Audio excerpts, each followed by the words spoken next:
જય શ્રી કૃષ્ણ, જય દ્વારકાધીશ.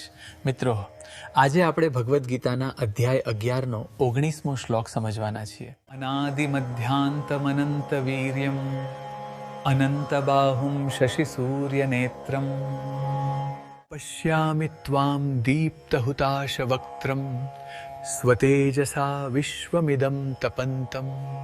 હે ભગવાન, તમે આદિ છોદ, મધ્ય વગરના છોદ અને તમારો અંત કોઈ જોઈ જ શકતો નથી. તમારી ભુજાઓ અગણિત છે, સૂર્ય અને ચંદ્ર તમારી આંખો છે અને તમારા મુખમાંથી અગ્નિ પ્રગટે છે. હું તમારા તેજથી સમગ્ર બ્રહ્માંડને તપતું જોઈ રહ્યો છું. આ સૌ તમારી કૃપાવશાત જ દેખાય છે.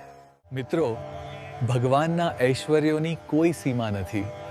તેમની મહિમા શબ્દોમાં સમાવી જ ન શકાય. શાસ્ત્રોમાં કહેવામાં આવ્યું છે કે કૃષ્ણ મહિમાની પુનરુક્તિ દોષ નથી જ, પરંતુ પરમાનંદની સ્વાભાવિક ભાષા છે. મમળા કંકા કંકામાં જ્યારે ભાવ આવે ત્યારે વાણી પુનરાવર્તિત થવી સ્વાભાવિક છે. એ દોષ નહીં, પરમાનંદનો ઉલ્લાસ છે. જય શ્રી કૃષ્ણ.